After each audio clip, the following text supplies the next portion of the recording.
History of Motion Pictures, Film, and the Evolution of Acting by Coquise Turner.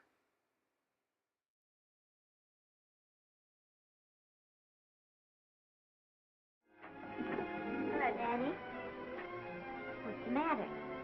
Well, believe it or not, I got a job for you. Danny, that's wonderful. When do I go to the studio? Well, you don't exactly go to the studio. Oh, it's on location. Well, it's not exactly on location. It's not really a picture job. It's being a waitress, and it's $5. And if you're there, maybe they'll notice you. I could make them notice me. Sure you could, Esther. It's your chance. I can. All right, Danny, I'll do it. Historically, actors had no formal theatrical training. The way to get your foot in the door or your chance was by knowing someone who knew someone in the industry.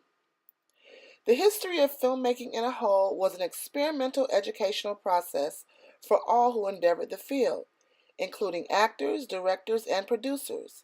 As casting calls were underway, the directors and producers were constantly on the hunt for unique talent who could help get their stories told as a way of making still photographs movable, and in the early years without sound.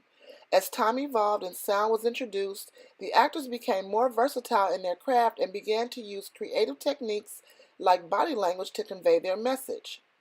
During shoots where voices were incorporated, the actors would oftentimes ad-lib lines and scenes, in part because they were not accustomed to being filmed using their voices, and because directors realized they were not able to produce as many films because the actors couldn't remember their lines.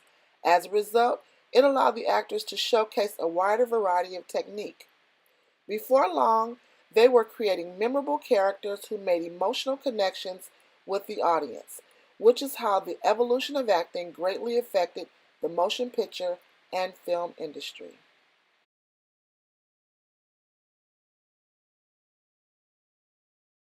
Can't you forget those dopes at the studio for one night? Business, business all the time. I don't know what's going to become of you.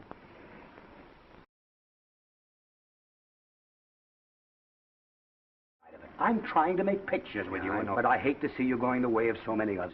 You're a great star, Norman, but there's nobody so big that he can afford to have people refuse to work with him. Who does